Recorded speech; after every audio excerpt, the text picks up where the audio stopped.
So, as specified in the notice provided by two committee members last week, the only item on our agenda this morning is the nomination of the Honorable Douglas A. Collins to be Secretary of Veterans Affairs.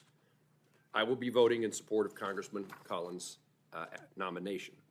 I appreciate his firsthand experience. I appreciate what he brings to the table as a veteran, as a military chaplain, a lawyer, and a lawmaker. I also appreciate his commitment to putting veterans first and to being forthright and transparent with this committee.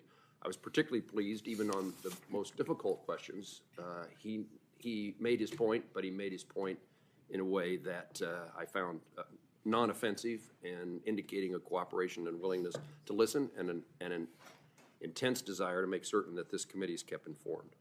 I think we can work together with the new secretary to improve the lives of veterans and their families, caregivers, and survivors. I now yield to the ranking member, Senator Blumenthal, if he wishes to offer any opening comments. Do you want me to make the motion first? You could make your comments and then the motion. Thank you, Mr. Chairman. I'm going to support Doug Collins to be our next VA Secretary. I was impressed by many of his answers and commitments to continue the forward progress for our veterans, which has been such a bipartisan cause, particularly in seeking expansion of the PACT Act for toxic exposed veterans, upgrading the VA facilities nationwide, delivering more resources to prevent veterans' homelessness, and utilizing every resource possible to stop veterans' suicide. I'm hopeful he'll be the kind of advocate that we really are going to need in this era, when the challenges will be greater than ever before fiscally, and the pressure to scale back, to cut costs, to pursue harmful policies that may negatively affect our veterans will also be greater. If he's confirmed, as I expect he will be, I welcome the opportunity to work and advocate with him in the administration and improve services for veterans in Connecticut and across the country, and especially, as I know every member of this committee is interested in doing, building and rebuilding and renovating the infrastructure and facilities that are so important. I continue to have serious, really intense concerns about the hiring freeze that has been apparently implemented in the Trump administration. Whatever the effects on other departments or agencies, all of you know how dire the need is for the doctors, the nurses, the attendants, everybody involved in the VA healthcare system. There are openings now. They need to be filled, particularly for mental health care. Delaying these medical appointments and benefits is, in some cases, denial of those benefits because health is such an urgent need for many of our veterans, particularly our older veterans. Despite the assurances that VA benefits would be exempt, we're now hearing that there is a hiring freeze at the VBA, making it more difficult for veterans to access their earned benefits, including the benefits promised by the PACT Act. And I will address this issue on a continuing basis with the nominee. I'm also concerned that the Trump administration will overturn the regulations that allows the VA to provide abortion counseling and care to veterans in cases of rape, incest, and risk to life or health of the veteran. I know I'm not alone on this committee in that concern. We're going to be watching, and although the nominee gave us less than a completely explicit or clear answer, he did promise to let us know if there was going to be reconsideration of this rule. And the rule, of course, is a rule. If it's to be overturned, it has to be by the same rulemaking process that was pursued to make the rule. So thank you, Mr. Chairman, for conducting the hearing and this meeting in such a bipartisan way, and I think Mr. Collins will be off to a good start.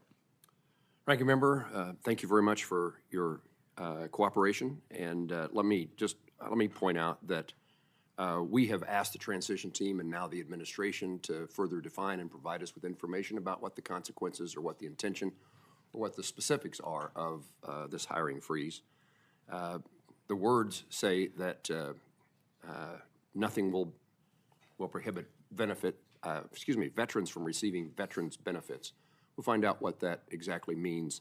But I'd also say that it would be useful to have Secretary Collins confirmed in a position to advocate for his department and for the veterans that that department serves, and he indicated a willingness to do so. He testified that no one on the veteran side is going to miss their health care provider because of any new hiring freeze.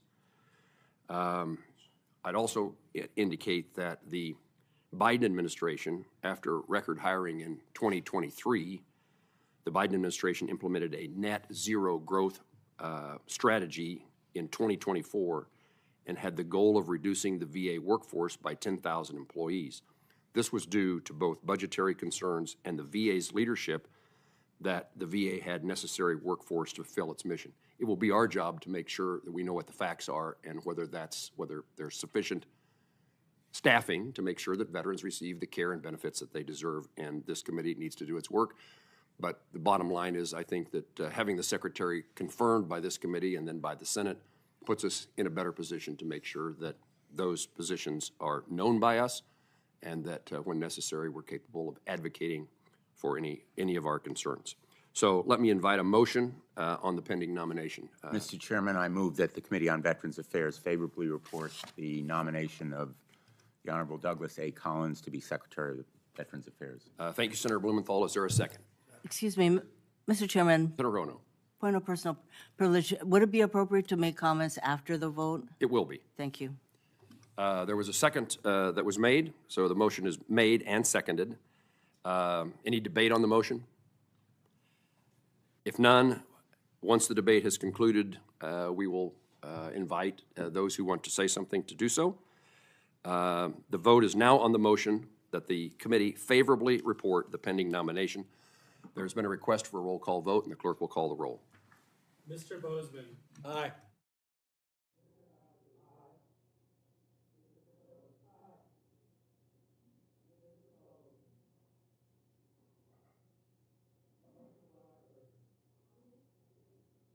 Mr. Kramer. Aye. Mr. Tuberville. Aye. Mr. Banks. Yes. Mr. Sheehy. Yes. Mr. Blumenthal. Aye. Mr. Murray. Aye. Mr. Sanders. Aye. Ms. Hirono. No. Ms. Hassan. Aye. Mr. King. Aye. And Senator Sullivan disavowed. Mr. Sullivan. Aye. Ms. Duckworth. Mr. Gallego. Aye.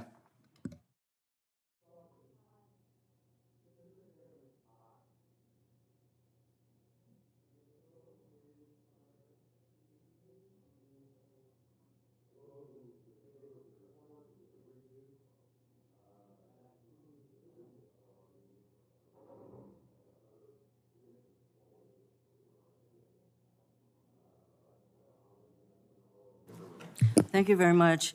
I voted no against this nomination because Congressman Collins' plans for VA are not in line with what I believe are right for veterans in Hawaii and across the country, and not what my constituents support. Among my concerns, overturning VA's interim final rule on abortion and further privatizing of the VA care. As with his predecessors, if Congressman Collins is confirmed, I will, of course, work with him as a member of this committee to make the quality of life better for veterans in Hawaii and all across our country. Thank you, Mr. Chairman. Remarks. Are there others who wish to? If there's no committee member who seeks recognition, the meeting is adjourned. Thanks. Well done.